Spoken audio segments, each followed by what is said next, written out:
Oke semuanya, Assalamualaikum warahmatullahi wabarakatuh. Baik lagi bersama saya Muhammad Dadani M. Zaidan as a moderator of mini podcast Masa Lampau 19. Kali ini kita kedatangan bintang tamu. Beliau adalah manusia dari Padang yang menjadi ketua angkatan di kita angkatan tahun berapa sih, Man? 2019 lah parah. Astagfirullah. Beliau adalah manusia dari Padang yang menjadi ketua angkatan di tahun 2019. Tidak lain dan tidak bukan adalah Rahman Karim. Kepada Muhammad Rahman Karim, silakan memperkenalkan diri atau menjual diri di hadapan publik. Waduh. Oke, sebelumnya perkenalkan, nama saya Rahman Karim, bukan Muhammad Rahman Karim ya. Saya dari Padang, tapi lebih tepatnya itu di Batu Sangkar, Kabupaten Tanah Datar. Mungkin sedikit perkenalannya cukup sampai di sana, mungkin ada di pertanyaan aja. Ada brand atau project apa kayak yang pengen dikenalin, Man? Atau donasi apa segala macam yang pengen dikenalin, siapa tahu aja itu. Kalau sekarang sih baru bikin brand sebenarnya. Kalau brandnya itu, nama brandnya itu, bentar kita cari. Namanya itu Sikoboy. Jadi di Sumatera sih sebenarnya mau ngangkat brandnya dulu, mudah-mudahan nanti nyampe ke internasional harapannya mah. Jadi nama brandnya itu Sikoboy. Kalau logonya itu kayak gini nih.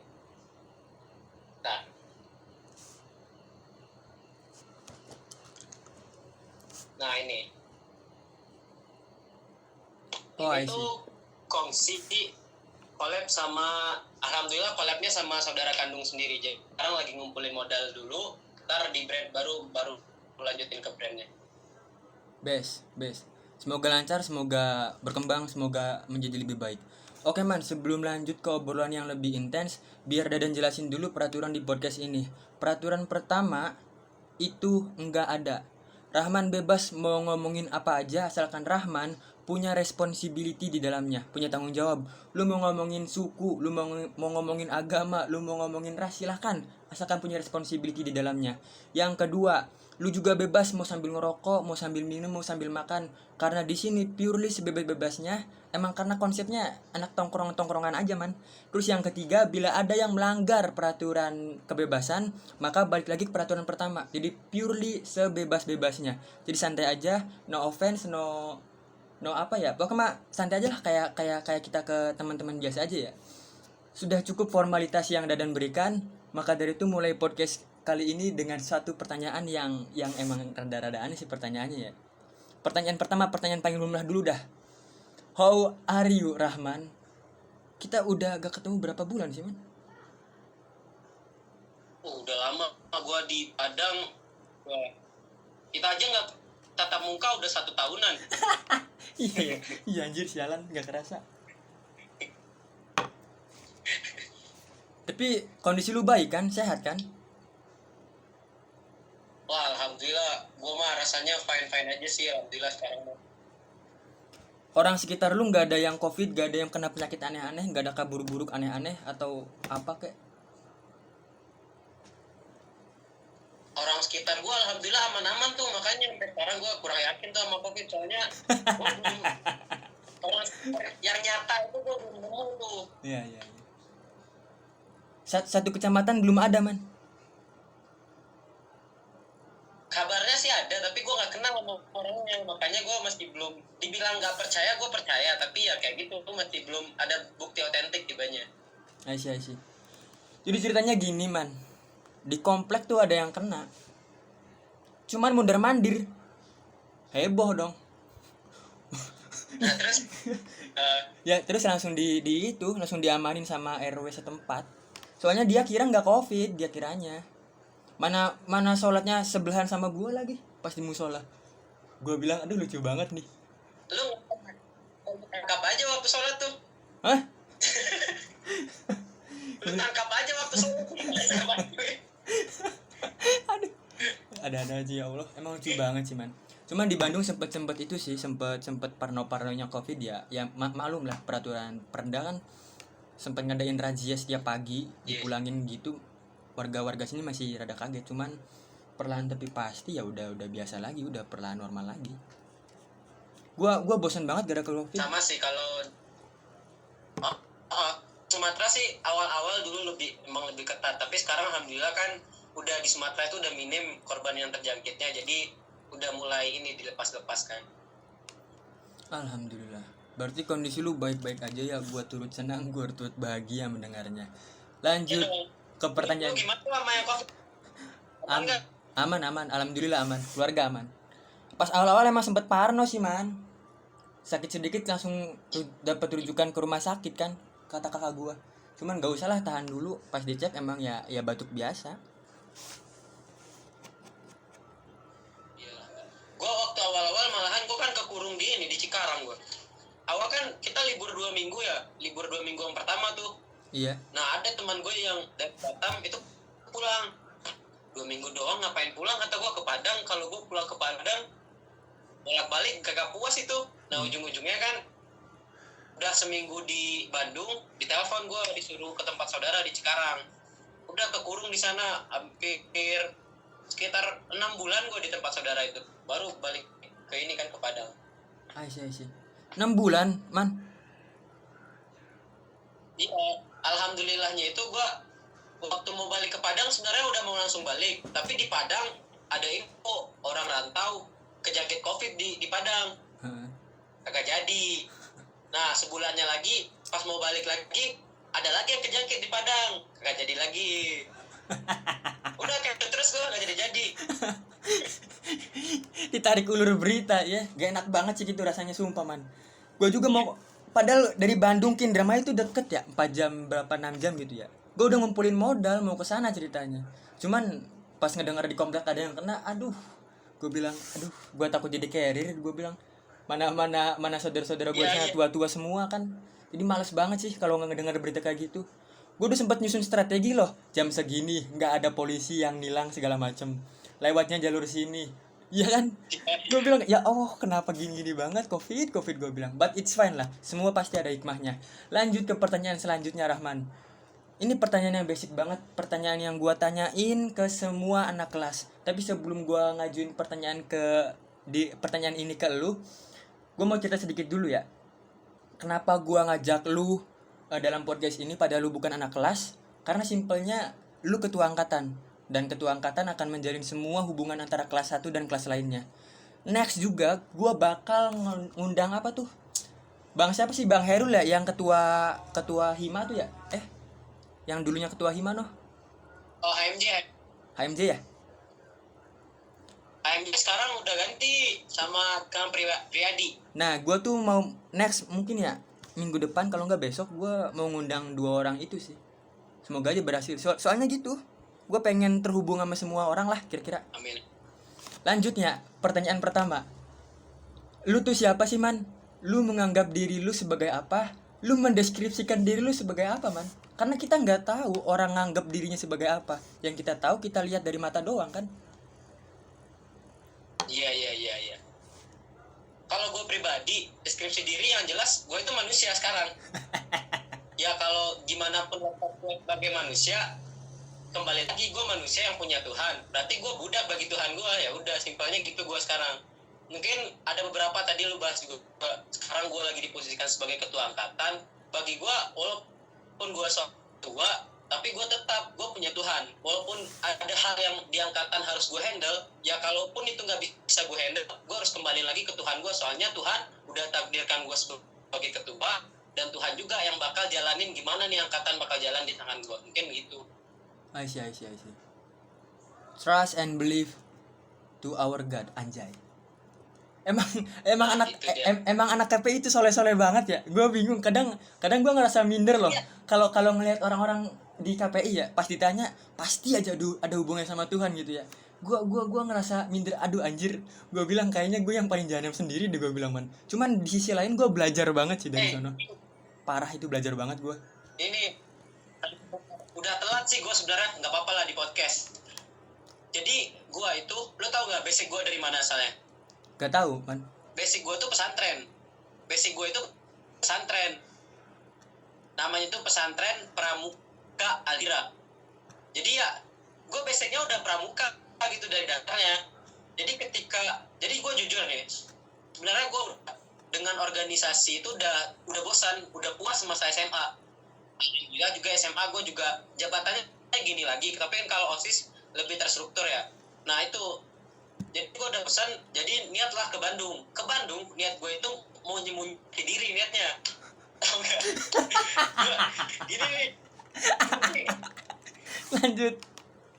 tapi lucunya itu gagal anjir, gue gagal nyembunyi jati diri ceritanya. Jadi kan gue ini ke Bandung harus jadi orang yang pendiam, orang nggak tahu gue siapa sebenarnya. Udah gue kuliah, jalanin aja kuliah sampai beres, niatnya gitu tuh. Nah tapi PBAK kan mulai ngumpul-ngumpul tuh KPI. Otak gue muter sendiri anjir, mikir kalau gue diem kayak gini, gue nggak bisa punya teman nih, gue nggak bisa hidup sendiri nih di Bandung. Mulai dah berbaur lagi, berbaur, jalan sampai dah ketua angkatan. Gue mikir, jadi ceritanya gini, sebelum gue jadi ketua angkatan, gue jadi sama 3 orang tuh, gue nggak bakal masuk organisasinya. Gue ke Bandung bakal bener-beneran. Iya. Soalnya alhamdulillahnya kan gue dinasehatin, ada pimpinan pesantren, orang tua, ada teman dekat kan, dia bilang gini sama gue, Rahman itu, kamu itu kalau udah masuk organisasi lu lupa diri katanya. Jadi udah kalau organisasi fokusin dah semuanya, tuangin organisasi sampai lupa diri, lupa makan, lupa gimana gitu kan. Nah makanya gue janji waktu itu tuh, gue nggak bakal ikutan organisasi, nggak bakal apa-apa. Nah sekarang udah mau nggak mau gue harus jalanin amanah yang udah gue punya. Kayak gue udah ikut organisasi di Lebah juga, udah masuk LDM juga. Sekarang yang paling keras itu ketua angkatan menurut gue, soalnya ketua angkatan tuh masanya seumur hidup kemarin letaknya. I see. Seumur hidup. Oh iya, seumur hidup ya. Gue baru nyadar juga. Iya. Gini ya, Man. Tapi gimana? Hok, lanjutin. Sebelum selesai. Tapi mau nggak mau jabatan sebagai ketua angkatan tuh ya harus gue jalanin juga. Namanya juga amanah. Kalau tadi gue bahas awalnya ada Tuhan, ya ujung-ujungnya seberapa kuat keimanan gue sama Tuhan, jalanin amanah gue ujung-ujungnya Tuhan lagi kan. Gitu. Tadi gimana tuh pertanyaannya? Gue kalau ngelihat lu bisa gue simpulin sih, emang lu jadi ketua emang udah takdir, Man. Udah takdir kenadi. Gue pernah ngerasain gini, Man. Gini ya, imagine of this. Gue SMP SMA selalu jadi ketua, bukan selalu jadi ketua, selalu jadi kandidat ketua kelas. Kelas 1 jadi gue aneh kenapa orang-orang nunjuk gue. Kelas 1 gue jadi ketua kelas 2 jadi ketua kelas 3 gue murung, gue pergi dari kelas dan gue harap gue bukan ketua kelas. Alhamdulillah berhasil. Kelas 1 SMA baru juga masuk, gue diem doang, gue pelangap-pelongo. Gue tuh selalu pelangap-pelongo, Man, kalau masuk ke lingkungan baru. Gue tahu-tahu ditunjuk jadi ketua kelas sama orang-orang yang lain. Gue nggak tahu muka gue seserem apa, cuman ngapain gitu ya, aneh kan. Kelas 2 gue pindah dari SMA negeri ke SMA swasta di Bandung karena gak ada biaya segala macem. Gue pindah di Bandung, gue anak baru, Man, jadi kandidat juga. Gue gak ngerti, ya Allah, kenapa jadi kandidat juga. Kenapa gue anak baru, lu gak kenal sama gue, kenapa lu mikir gue jadi ketua bagus. Gue juga aneh, emang udah takdir kena dia, susah, Man. Kelas 3 ditunjuk jadi ketua, lemes lagi, gue udah males lagi. Karena udah males, bro, jadi ketua, bro. Karena katanya jiwa kan ketua tuh. Gitu, berarti gue kira gue sendiri yang ngerasain kayak gitu, ternyata lu juga. Tau gak, gue dari kelas 1 SD sampai kelas 6 ketua, SMP ketua lagi, sampai kelas 3 SMP, SMA lanjut lagi, sekarang dia lanjut lagi. Berarti emang udah takdir kenadi, Man. Emang itu didikan Allah buat kita semua. Kadang kita belajar dari situ sih. Gua inget pas kelas paling apesnya ya ketua pas gua kelas 3 SMA sih. Soalnya beda sih, culture anak-anak kelas sama culture anak gua beda, culture gua beda. Soalnya gua dari daerah yang beda, mereka dari daerah kota yang ya Bandung bisa dibilang bergengsi lah ya. Gua cara ngomongnya A, mereka cara ngomongnya B. Gua juga yakin lu ngerasain hal yang sama. Lu dari Padang ke Bandung, pusing-pusing tuh. Iya. Jadi pertanyaan, Tapi emang kan sama takdir tadi itu ada takdir dari Tuhan. Enggak, kadang kan kita kadang gue yakin kalau kayak lu cerita lu tadi, lu juga pernah ngerasain ketika lu nolak jadi ketua dan lu jadi bawahan, ketika ketua lu salah, lu pasti ada kesel tuh, bukan gitu caranya, gini nih. Nah gitu kalau karakter kebiasaan gitu tuh. Gua bukan kesel sih man, gua langsung bertindak pas kelas 2. Makanya pas kelas 3 gua ditunjuk. Gua langsung ngehandle pas kelas 2. Mungkin karena emang udah refleksnya aja ya man, gak bisa dijelasin ya man. Lu juga ngerti lah kayaknya. Kayaknya ada aura yang mereka rasain tapi kita nggak sadar dengan aura yang ada gitu. Betul. Lu tau, gue kan juga Kosma kelas G. Itu dasarnya itu gue nggak mau jadi ketua kan, gue diam aja di kelas kan. Jadi penunjukan Kosma ceritanya gue diam, habis itu ribut, ada cowok sama cewek pada ribut, anjir apaan, gue stop lah, gini aja caranya, gini gue tunjukin caranya, langsung udah ini ketua Kosma nih, disuruh Kosma langsung. Ini jadi Iya. ada kandidat lain kan, udah voting aja, voting biar adil, voting, wah gue lagi kepilih. Emang kayaknya ada sense yang nggak bisa orang rasain kalau kita udah biasa ketua. Dari cara bicaranya kadang ada rasa bedanya, tapi kita sendiri nggak sadar dengan itu.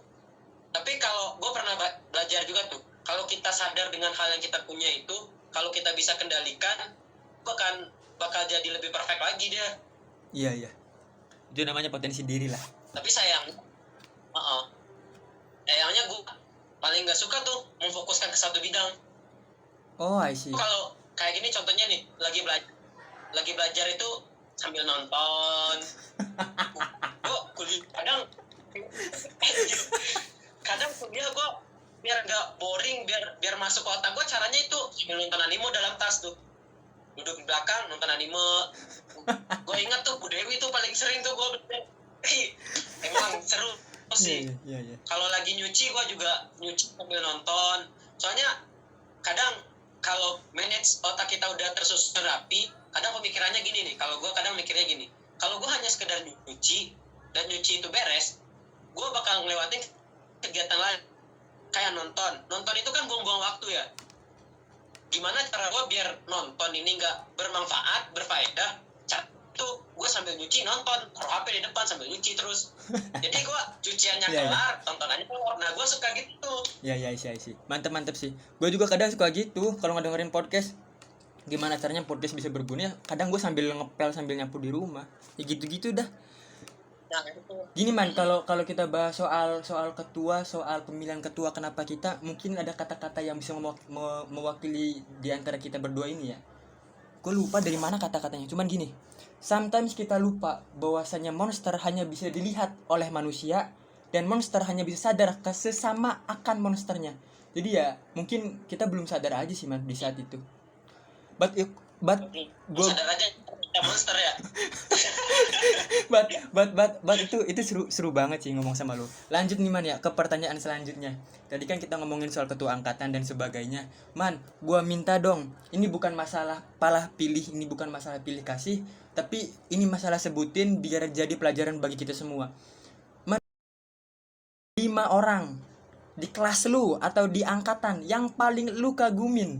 Kalau gua biasanya nanya ke anak KPI, ke anak kelas C, sebutin 5 anak kelas yang paling lu kagumin. Kalau lu bebas, mau angkatan, mau kelas, pokoknya 5 orang yang lu kagumin beserta alasannya. Karena sih gue takutnya jadi rasis nih, jadi ngerasa yang lain gak disebut nih. Tapi ya ini buat pelajaran buat kita juga. Gue mereka tuh perfect. Satu itu gue kenal namanya di kelas 2 kelas D. Siapa? Ini mudah-mudahan dia Hah? Lu juga harus Rani. Oh iya. Yang mana sih? Lu cewek, dia harus bikin podcast sama Rani. Soalnya dia bakal main itu. Serius, Rani itu orangnya gini, yang gue salutin dari Rani itu dulu ternyata, mudah-mudahan bukan raib dia ya. Jadi gue kaget ternyata ada perempuan kayak Rani itu yang berani kuliah dengan biayanya sendiri. Gue sebagai laki-laki kan, anjir, ceweknya kayak gini loh, dia masih dibiayain. Iya. Dan gue tahu dia waktu itu gue tahu beberapa kerjaannya. Dia kerja malam-malam, habis sholat isya pergi kerja. Bagi gue itu dia perfect lah. Kalau bagi orang perempuan apalagi kan, bukan hanya seorang perempuan, mahasiswa juga, orang banyak mahasiswa, tapi nggak bisa kayak dia. Banyak perempuan, nggak semua perempuan bisa kayak dia, bahkan laki-laki belum tentu bisa kayak dia. Iya, I see. Lanjut. Terus ada lagi nih, wakil angkatan sendiri, lo harus bikin podcast juga sama dia nih, Aidil. Nah, gue kesel sama si Aidil. Gue kesel. Gue ngajak podcast dia berkali-kali, dia sibuk mulu. Emang dia orangnya berbaur bisa kemana-mana sih ya. Jadi sibuk terus. Gue ngajak podcast berkali-kali sama dia, man. Ya. Cuman ya mungkin dia aktif di organisasi, terus sekarang lagi apa gitu. Emang lagi sibuk terus sih. Gue keselnya di situ. Cuman gue masih bisa ngehandle sih. Jadi ya mungkin dia punya kesibukan sendiri dan gue mesti respect sama dia. Karena kesibukannya positif semua, man. Nggak kayak gue. Iya kan? Iya. Itu yang bikin gue salut sama aku. Soalnya gue liat dari Aidil, satu dia dari Pekanbaru ke Bandung diriin FBII, Forum Berbagi Ilmu Indonesia. Langsung bikin cabang tuh, yang awalnya di Pekanbaru bikin cabang di Bandung. Yang ngehandle bukan orang Bandung, tapi diketuai oleh Aidil, orang Pekanbaru. Gue salut tuh. Apalagi yang diangkat dia itu basicnya sosial. Tanya mungkin lo ngubunginnya pun sibuk karena dia juga udah megang jabatan. Pastilah kayak gue sekarang ketua angkatan, pasti prioritas gue otomatis secara nggak langsung angkatan dulu nih. Iya. Kalau Aidil pasti ada prioritas masing-masing tibanya. Tapi gue salut di sana. Juga dulu gue inget tuh si Aidil kan sebenarnya dicalonin ketua angkatan si Aidil. Iya, gue sempat ngedenger tuh. Emang itu dia salah tindakan pas jadi apa tuh sidang segala macem gitulah. Ya, jadi presidium. Tapi otak kita waktu itu masih cetek, soalnya kita pada pemula. Jadi gue dapat pelajaran baru. Iya. Masalah persidangan dari anak hukum langsung tuh. Jadi dalam persidangan, kalau kemarin kan masalahnya Aidil presidium. Iya. Mau jadi ketua angkatan, tapi karena dia presidium dibatalin lah, nggak jadi ketua angkatan. Nah, gua pas di Orda rombongan Minang nih, gua nggak mau jadi ketua angkatannya. Salah satu cara gua gitu, gua harus jadi presidium. Jadi gua presidium. Tanya siapa mau jadi presidium, gua langsung tangan tuh. Udah gua aja presidium. Biar nggak jadi ketua angkatan juga. Masa gua terlalu banyak mengemban amanah sebagai ketua, tak kayak semua tuh. Kebetulan alhamdulillah waktu itu anak KPI juga ada 3 orang. Gue minta tolong lah support gue biar nggak jadi ketua angkatan, tolong kata gue gitu kan. Jadi waktu lagi sidang habis itu ada rapat komisi kan, ada sindiran gini ke gue, ketua kalau presidium, kalau di hasil komisinya nggak ada peraturan presidium nggak boleh jadi ketua angkatan, berarti boleh dong presidium jadi ketua angkatan. Gue langsung anjir, iya ya, berarti dalam persidangan itu syarat jadi ketua angkatan itu adanya dipegang sama komisi. Nah waktu masa Aidil itu kita tahu tuh ternyata bisa gimana cara Aidil jadi ketua angkatan. Sini dia nggak ada persidangan di komisi A komisi B, nggak ada juga aturan presidium nggak boleh jadi ketua angkatan. Kan suaranya itu intinya suara terbesar dari anak-anak angkatan. Waktu itu kita masih cetek tuh masalah persidangan. Gue anjir, gue langsung nih minta tolong sama anak-anak KPI kan. Jadi gue disindir nih gini-gini, gak ada alasan presidium gak bisa jadi ketua angkatan. Tolong gue ntar ya, tolong gue. Gue gitu langsung. Calon ketua angkatan, gue dicalonin lagi kan. Gue langsung kayak orang-orang gimana kan, wih gue presidium bro, gimana masa presidium jadi ketua angkatan, gak bisa lah. Alhamdulillah yang kakak tingkat gue itu yang ngasih saran gitu, dia keluar waktu itu. Jadi nggak ada yang tahu peraturan itu, jadi di support sama anak KPI. Masa presidium jadi ketua angkatan, mana boleh. Gue kakaknya di luar nih, cepet beres. Oh, udah sepakat semua nggak boleh, wah nah hati gue langsung syukur gue itu. Soalnya ketika kita diberi amanah juga, kalau kita nolak juga belum tentu kan, bisa jadi amanah ini jalan terbaik kita buat beramal soleh. Kalau kita nolak belum tentu juga. dengan kekuatan hati kayak ketua angkatan. Lu kalau tahu cerita kenapa nih, cerita lagi masalah ketua angkatan. Kenapa gue bisa jadi ketua angkatan? Sebelum jadi ketua angkatan, gue mohon sama si Wafa sama Sahrul, anak kelas D. Gue bilang gini, tanyain sama mereka dah, jangan calonin gue. Soalnya gue masih ingat janji tuh sama yang di Sumatera. Gue udah ada janji, gak mau terfokus dengan organisasi. Kalau gue udah fokus, gue gak bakal bisa keluar dari itu, kata gue kan. Ternyata si Wafa nekat tuh nyalonin gue, angkat tangan, saya calon ke Rahman Karim sebagai ketua angkatan. Nah ketika itu hati gue berkata, ayo man, bisa. Makanya gue jadi beraniin diri langsung, mana nih Rahman Karim. Gue langsung berdiri, ditanyain siap gue jadi ketua angkatan. Gue bilang siap. Kadang kan hati pun bisa berjalan sendiri menjawab. Jadi waktu jadi ketua angkatan nih, hati gue yang bilang sendiri, siap man. Itu ceritanya tuh. Tunggu dulu man, bentar man.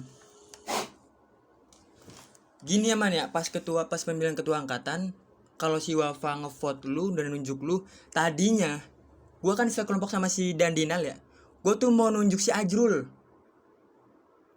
Tapi sebelum gue angkat tangan, gue bilang, Ajrul lu siap kagak? Gue bilang, gue kurang lebih 2 kali ya nanya ke si Ajrul, lu siap kagak? Kagak Dan. Siap kagak Dan. Nih orang takut emang udah nggak berminat gitu ya, berminatnya di lapangan langsung. Yaudah deh gue nggak tunjuk deh. Terus tahu si perempuan si Wafa namanya ya, yang itu ya, Rahman sih. Gue kaget, Rahman siapa nih, anak mana nih, gue bilang ya, gue nggak kenal. Tahu lu maju gitu kan. Oke lanjut man, ke orang ketiga. Tadi baru 2 orang. Lanjut. Sebenarnya sih banyak sih, tapi gue milih aja ya. Ada lagi, kalau yang di samping gue ya, itu Wildan. Sih. Wildan itu bagai udah kenalan, itu udah bagaikan tim support bagi gue tuh. Dia sering main ke kelas gue, kan ada masanya ya, mungkin lu juga ngerasain. Ada masanya kepalanya pusing tuh.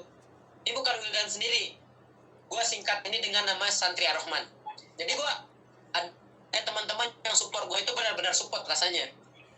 Nah, jadi mereka ini ketika gue pusing tuh, misalnya ada masalah angkatan, masalah kelas, mereka bakal, udah man, kalau nggak ada orang ini nih, kamu bisa.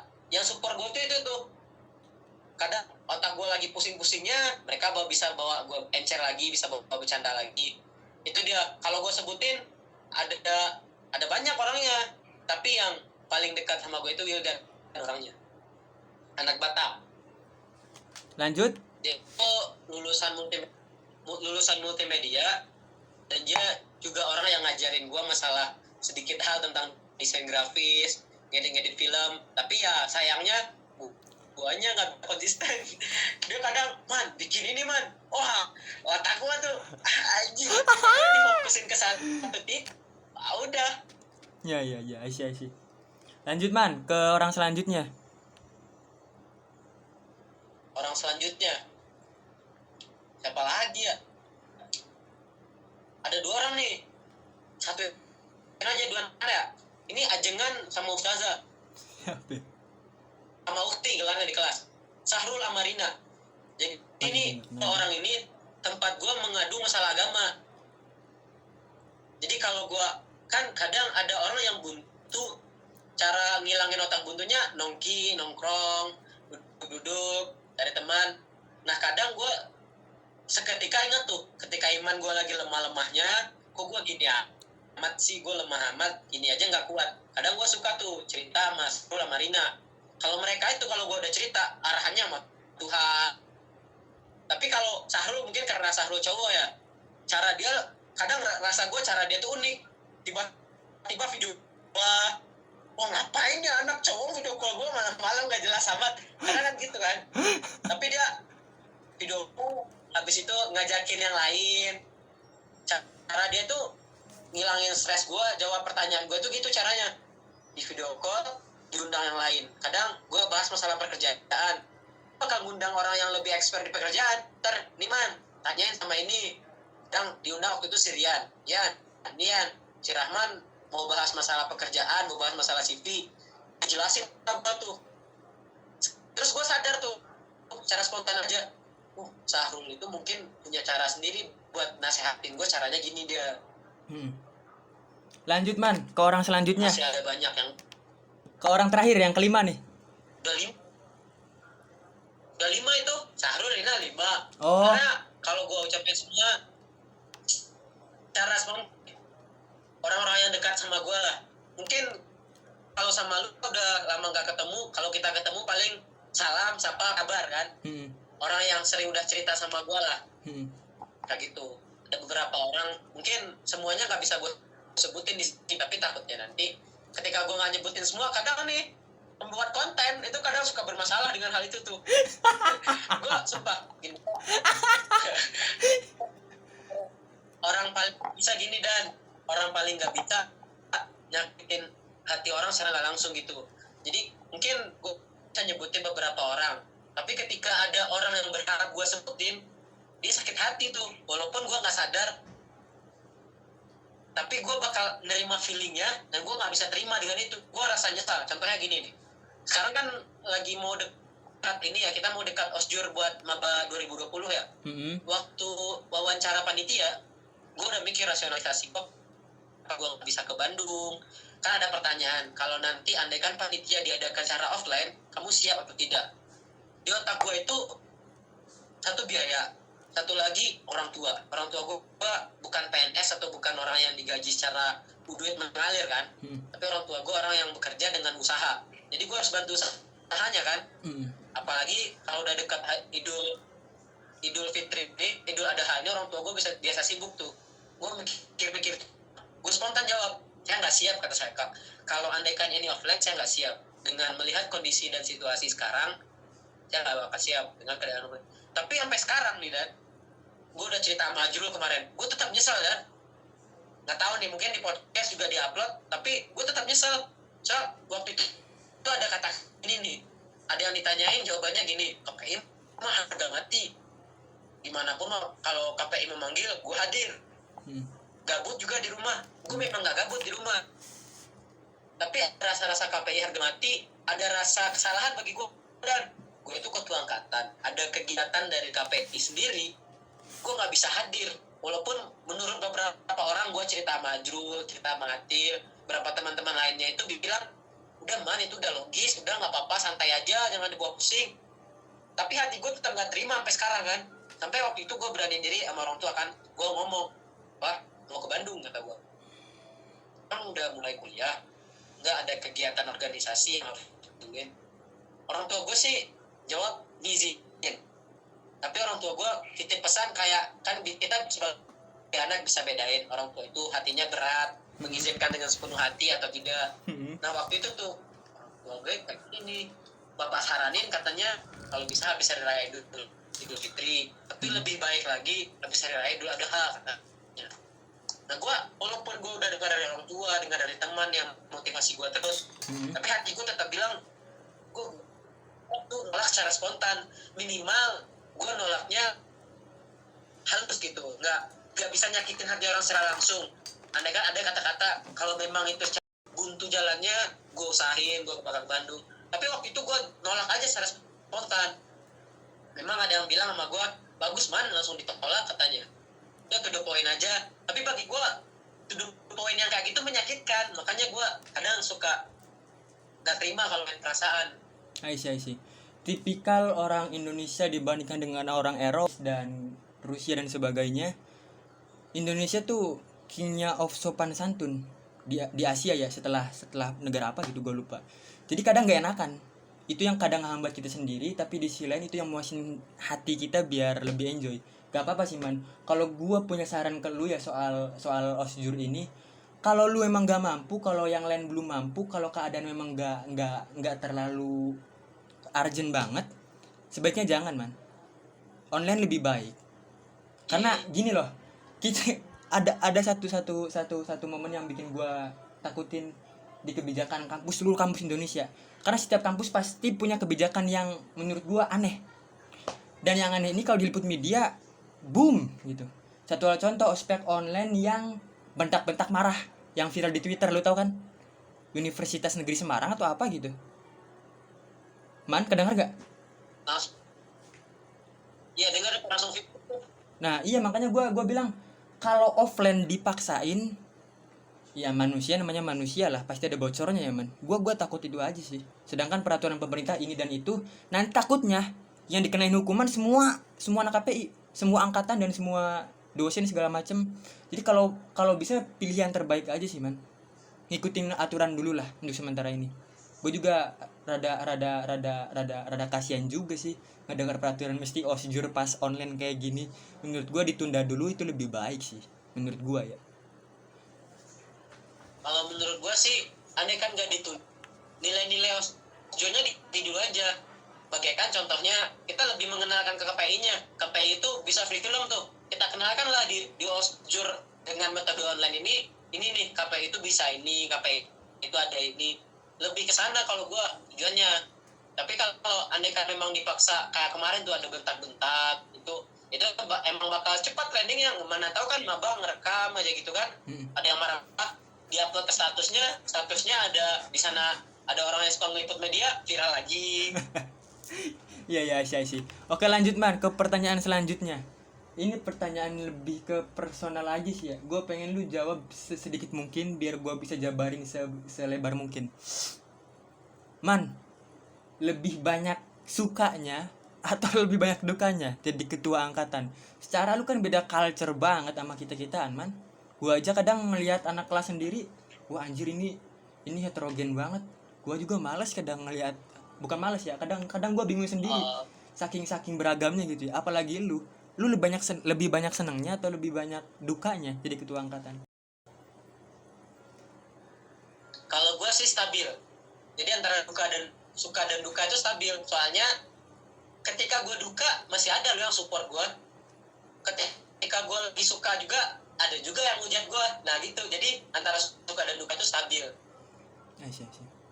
Berarti lu termasuk orang yang bisa dibilang beruntung lah. Di sisi lain lu dapet support system, di sisi lain lu dapet toxic friendship system gitu-gitu dah. Emang pasti ada sih man, pasti ada. Jadi ketua emang kadang gitu. dan malesin juga sih. Tapi ingat kata ini, gue selalu yang nguatin gue itu kata-kata ini. Sebanyak apa orang benci kamu, sebanyak itu juga orang yang senang sama kamu. Jadi gue selalu mikir gitu. Dan kadang kan gue suka nyenangin hati orang. Pikiran gue mungkin kadang lu juga ngerasain, ada orang-orang juga yang ngerasain dia lebih nyaman itu bahagian orang lain daripada bahagian diri dia sendiri. Nah mungkin kalau dengan cara itu menurut gue yang 50-50 tadi bisa jadi 70% orang suka gue, 30% orang gak suka gue. Ya tergantung semuanya keyakinan diri sendiri dan feeling apa yang rasain kan. Oke, thank you Rahman. Lanjutnya man ke pertanyaan selanjutnya. Kita kan semua kena COVID-19 man. Ini agak ngelengser dari pertanyaan angkatan, kelas segala macam. Kita kan semua kena pandemi COVID-19 ya. Pasti ada efek positifnya, pasti ada efek negatifnya. Efek negatifnya bisa jadi ke ekonomi lu, ke siklus pertemanan lu, ke hal-hal macam lah ya. Menurut lu pribadi, pandemi COVID-19 ini lebih banyak positifnya atau lebih banyak negatifnya? Kalau menurut gue pribadi ya, di sisi lain pas awal-awal banget pandemi, gue ngerasa lebih banyak negatifnya. Karena ekonomi siapa sih orang yang berwirausaha di kota, orang yang ngandelin dari modal pengusaha jasa. Bapak gue kan supir Grab ya, supir ojol. Mati total kan man. Aduh itu bingungnya minta ampun keluarga kita. Sampai gue ngejual motor, kalau nggak salah motor klasik gue. But it's okay lah. Perlahan harus makin membaik. Tapi di sisi lain di pertengahan pandemi, gue berpikir ada sisi positifnya, dan sisi positifnya gede banget. Gue bakal pakai sisi positif ini di masa yang akan mendatang.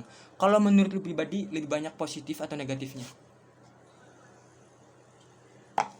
Kalau menurut gue pribadi sama kayak lu, mungkin ngerasain buku negatif semua ya. Kayak karena kita masih belum biasa dengan kondisi online serba online. Tapi belum di pertengahan sih. Gue cuman butuh waktu itu makan sekitar 3 hari atau seminggu paling banyak, gue bisa pahamin tuh alur jalan online itu manfaatnya letaknya di sini. Memang mungkin di segi ekonomi itu terlihat jelas, tapi gue mulai otak-atik di YouTube banyak tuh. Otak-atik di YouTube, otak-atik di media-media sosial, ternyata dampak positif itu lebih banyak. Kayak gue sekarang, mungkin gue gak punya basic loh di KPI, gue cuman punya mungkin basicnya itu ya bicara, komunikasinya aja. Sedangkan di edit teknik-tekniknya gak ada, di komunikasinya masih lemah juga, nulis apa lagi. Tapi pas udah media online itu banyak tuh hal-hal yang bisa gue temuin di internet, kayak gue nih branding, gue belajar nyablon baju, gue belajar edit, gue belajar ini, gue bisa penuhin rumah gue dengan kegiatan-kegiatan yang berbau positif itu kayak gini. Mungkin memang nggak semua orang bisa berpikir kayak gitu. Mungkin tadi dari cerita lu juga, cerita gue, kita memiliki sedikit persamaan itu mungkin yang mendorong kita nyatakan kalau efek dari dampak corona ini ada nilai positifnya. Ada orang tuh ada positifnya, negatif semua corona, karena itu tadi pola pikir yang belum terdorong mungkin. Iya. Tapi gue mau nih buat bagi yang nonton podcast ini, sebenarnya semua orang udah tahu lebih banyak dampak positif dari COVID. Sebenarnya bukan COVID, banyak dampak positif dari kondisi dan situasi yang kamu jalani. Itu ketika kamu letaknya tertekan. Kalau kita jalanin, udahlah jalanin aja lah, COVID online dijalanin aja. Kalau hanya jalan-jalanin kayak gitu aja, nggak bakal ada perkembangan. Tapi ketika kita tekan dengan sebuah perkembangan, misalnya kita dapat tugas, gimana nih tugas gue ini hasilnya bagus, sedangkan kondisi COVID sekarang, pasti lu bakal pelajari lagi lebih mendetail. Nah itu bakal jadi lebih bermanfaat lagi. Di sana bakal ngerasa dampak positifnya. Ketika ngeliat nilai lu makin bagus, lihat teman-teman lu heran, kok dia bisa gini sih? Padahal dulu waktu ketemu sama gue, gini doang dia bisanya. Nah itu bakal ngeliatin, ternyata ini dampak positif gue selama di rumah. Iya, grow up-nya lebih kerasa lah ya. Apalagi kalau apalagi akhir-akhir ini nih, kalau jurusan kita lo tau kan kuliah kayak gimana kan? Bukan meremehkan, tapi perkuliahan kita memang fokus ke komunikasi dan agama-agama, yang itu mungkin bisa dipelajari secara otodidak. Kita bisa lihat ceramah-ceramah di YouTube, bisa ini. Apa positif yang lebih gue rasain lagi, gue bisa kuliah sambil di kandang. Mungkin pekerjaan orang tua gue kan di kandang ini melihara sapi, gue bisa ngerasain kuliah, gue bisa fokus karena mungkin keterbiasaan gue fokus ke 2 titik juga sambil dengerin perkuliahan. Gue bisa tuh ngasih makan sapi sambil nyiramin sapi, bersihin tai sapi. Itu lebih menurut gue bermanfaat. Sedangkan andaikan gue di perkuliahan yang biasanya kadang gue bosan bisa tidur, kadang gue bosan bisa sambil nonton kuliahnya, tapi pas di dampak COVID ini lebih bermanfaat lagi rasa gue. Tapi ya rasa feeling kebersatuan kita tuh jadi kurang. Man. Karena kesibukan. Man. Masih. Tapi efek negatif ke dunia persapian gara-gara pandemi COVID besar gak sih, Man? Gue penasaran sama dunia peternakan. Itu dunia peternakan besar dan soalnya waktu itu di Sumatera sendiri sempat tutup. Itu tutup 2 minggu. Lebih dah. Udah 6 minggu pasar ternak ditutup. Ngeri juga ya. Bapak gue sendiri kan mau jual sapi kemana lagi, ya udah dipelihara aja kan di kandang. Iya. Nah baru habis itu kan tuh awalnya dibuka wisata ya, buka pariwisata. Habis itu pasar boleh buka, pasar sayur. Nah barulah mulai, kalau kita biasa bahas masalah filsafat tuh, baru mulai pemikiran masuk tuh. Pasar tradisional aja boleh dibuka, masa pasar ternak? Waktu itu baru mulai bikin surat, ajuin ke dinas. Itu pun gak langsung di ACC sama dinas. Pak, runding, akhirnya baru alhamdulillah dibuka sampai sekarang. Alhamdulillah. Tapi yang awal buka memang ketat, harus wajib pakai masker, nggak pakai masker ada denda, ada hukuman, sanksi secara langsung. Ngerti gue, kerasa gue. Soalnya gue dulu waktu kelas 1 SMA di peternakan juga sama babe. Terus gue kalau ngedengar cerita pandemi efek banget ke peternakan itu ngeri sedep juga sih, Man. Karena kos kan tetap makan, bro. Kita biaya sapi, biaya bersih biaya vitamin segala macam tetap ngalir. Gak ngalir ya sapi mati gitu kan. Emang sedep banget sih, Man, kalau ngeliat COVID-19. Karena gini, Man, anak kelas KPIC gue tanya efek negatif COVID-19 apa, bro? Wah, dan lumayan, dan kerjaan hilang katanya. Gue sekeluarga sampai mengganti makanan pokok nasi menjadi singkong, walaupun itu culture-nya keluarga dia, walaupun itu makanan daerahnya dia, tapi walaupun cuma sehari makan nggak pakai nasi, terus cuma pakai singkong, menurut gue pribadi itu udah ngeri banget, Man. Makanya gue harap kalau ada yang kesusahan pas kuliah, kalau ada yang bener-bener kesusahan ya apa susahnya lu cerita ke temen, siapa tahu dapet kerjaan pas pandemi. Karena kita hidup di dunia yang bener-bener susah banget diduga. Pandemi tuh bener-bener di luar dugaan gue sendiri sampai kaget. Semua prediksi, semua tabungan gue hancur lebur gara-gara pandemi. Ya kita harap ya masa-masa yang akan mendatang bisa jadi lebih baik lagi aja. Karena gini man, lagi ya, gue tuh sempet ngadain pemikiran gini ke lingkungan teman-teman gue. Kenapa mereka capek sama covid, kenapa mereka nggak percaya lagi sama covid? Karena mungkin mereka udah capek buat ngutuk covid. Kalau kita ngelihat setan, awal-awal takut, awal-awal teriak, awal-awal lari, mungkin kalau terlalu sering ngelihat setan, kayaknya bukan lari lagi man, jatuhnya lebih ke mukul kan. Ya mungkin itu yang mereka rasain, dan gue juga rasain banget.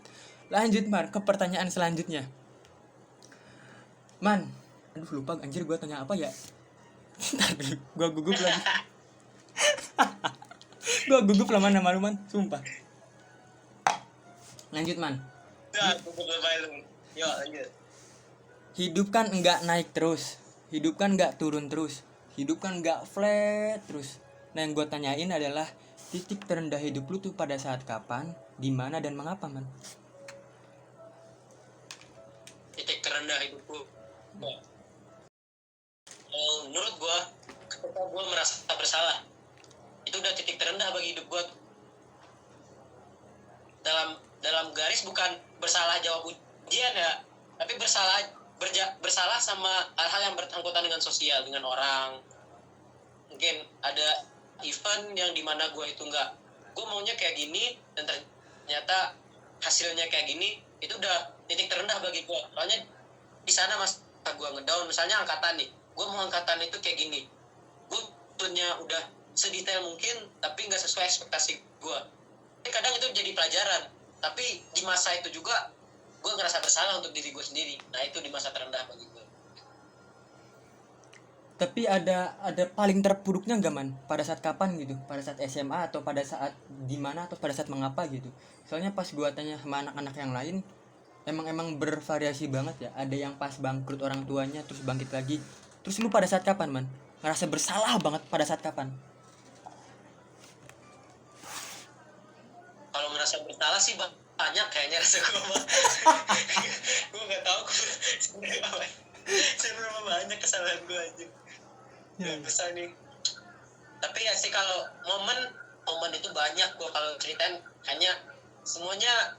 Soalnya kalau kita rasain yang dulu itu, kadang gue suka gini dan gue suka nutupin.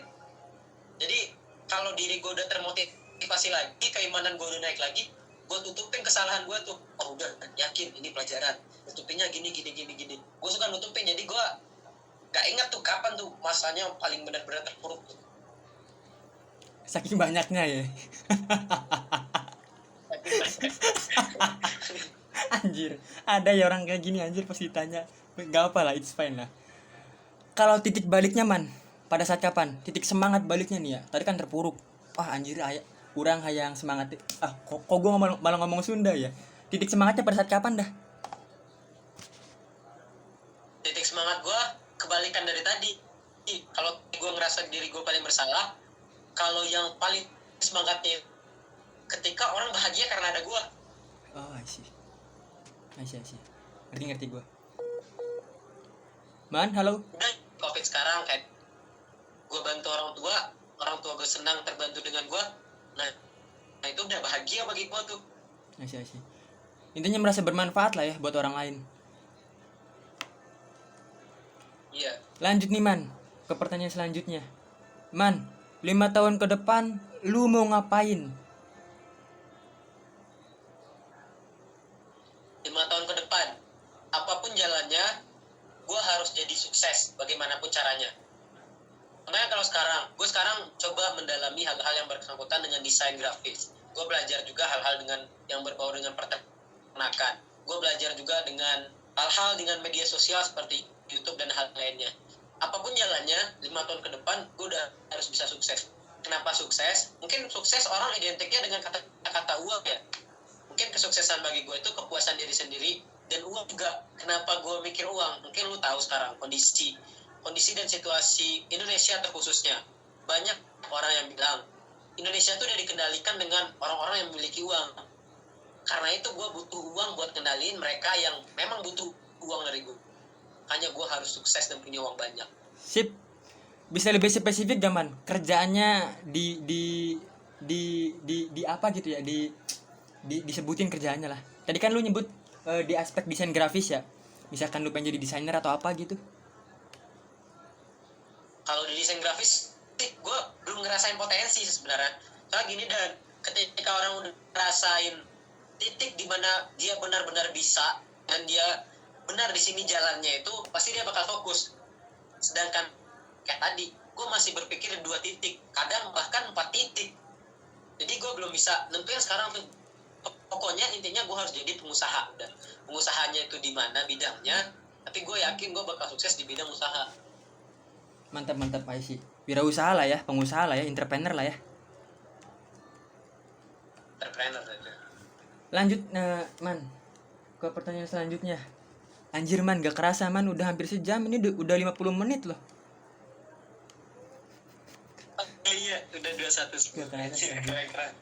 Lanjut nih man. Kalau lu ngajak buat cerita kagak beres.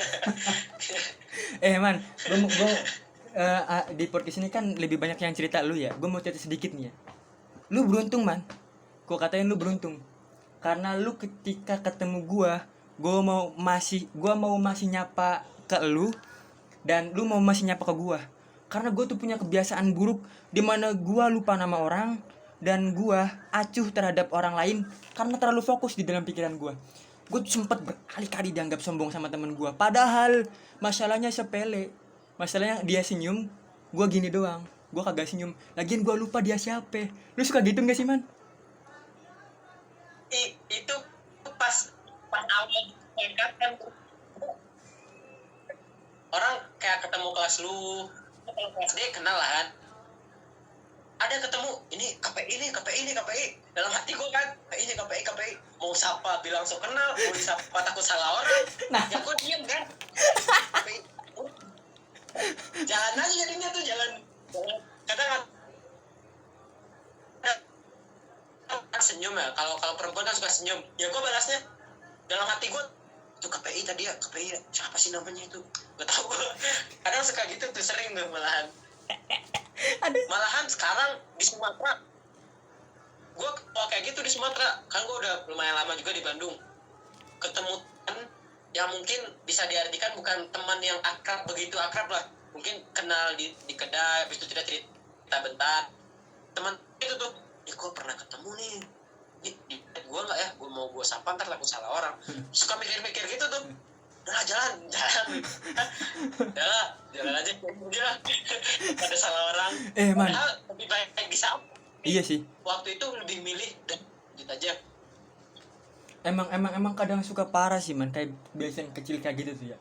Gue tuh pernah man ngirain dosen, kirain temen, jadi gue tepok pundaknya. Lu tau kan dosen PPKN Pak siapa sih? Gue lupa. Iya Pak Ade Roman. Gue malu banget man, sumpah gue malu banget.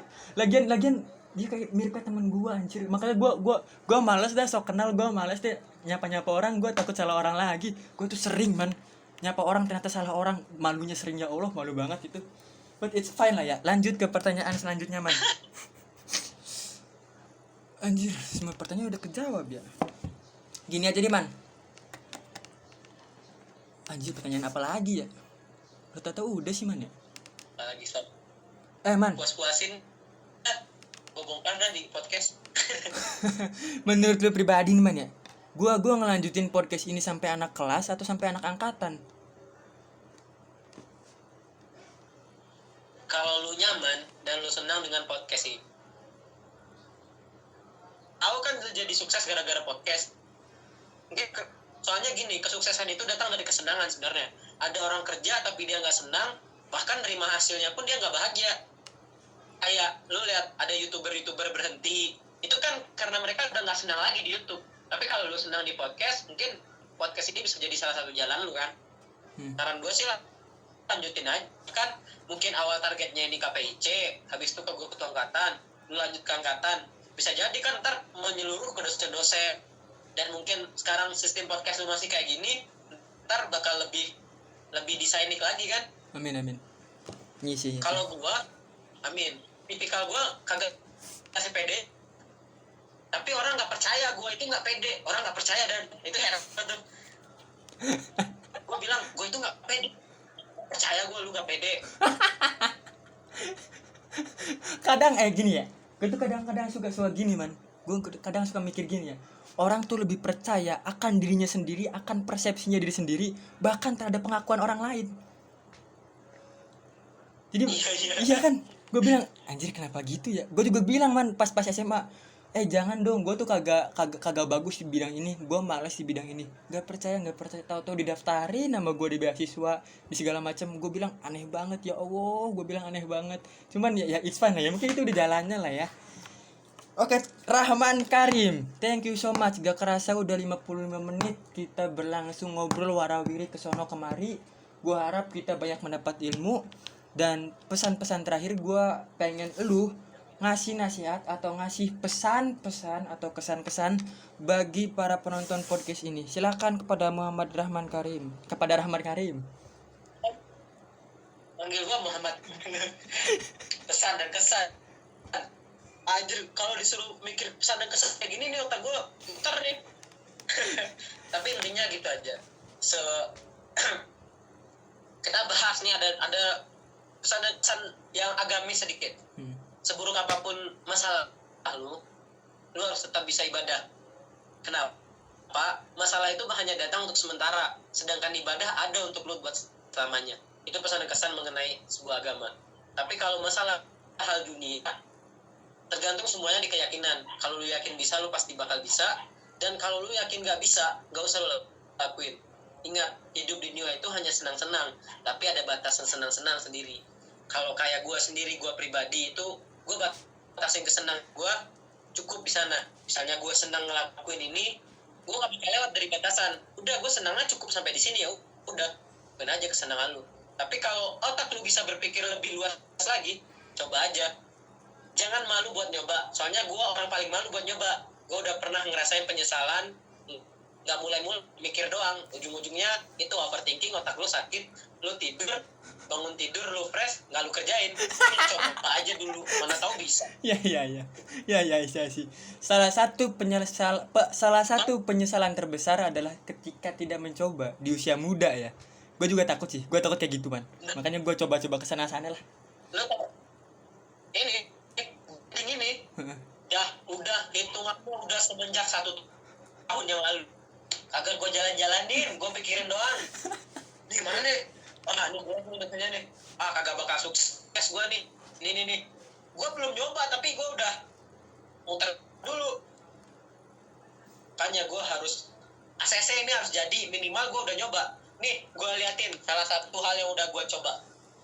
Ini dan gak semua orang ini tahu. Ini udah setahun umurnya, gue kagak bisa juga sampai sekarang. Apa tuh? Padahal niat gue, cita-cita gue itu dulu cuma mau nyoba. Sampai ini.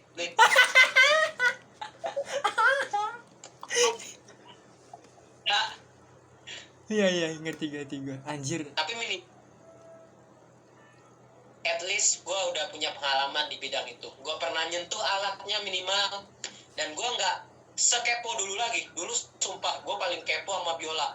Anjir, karena nama cara mainnya. Sebelum gue biola, gue liat tutorial. Wah gampang ini, bisa. Pas udah nyoba, anjir ini tangan gini-gini semua keduanya. Kadang gini-gini, anjir emang. Aduh, iya. I see. Kadang sebelum kita coba buat coba aja. Oke, thank you Rahman. Gak kerasa 58 menit, genap 60 menit kita selesai. Mohon maaf banget man kalau gue masih belum pro. Mohon maaf banget kalau gue ngebuang waktu lu. Mohon maaf banget kalau gue ngebuang kuota lu. So I just wanna say thank you so much. Dan I have a big appreciate to you. Billahi taufiq walhidayah. Wassalamualaikum warahmatullahi wabarakatuh. Thank you Rahman. Ya, waalaikumsalam warahmatullahi wabarakatuh.